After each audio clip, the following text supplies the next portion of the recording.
How to activate HSBC debit card.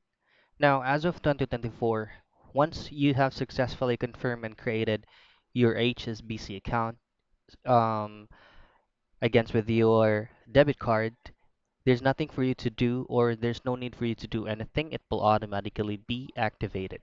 So to confirm that, we can go ahead and pull up our preferred web browser, and then let's head to the hsbc.co.uk. And once you're here, all you have to do is just hover your mouse to help, services and security, and then go down to customer support. Now in here, all you have to do next is go to card support.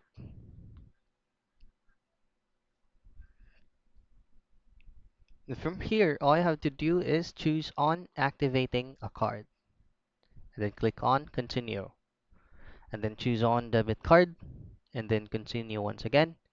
Now right here. So your debit card is ready to be used and you won't need to activate it.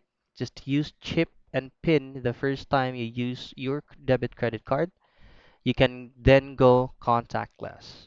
So that's it. That's how you activate your HSBC debit card.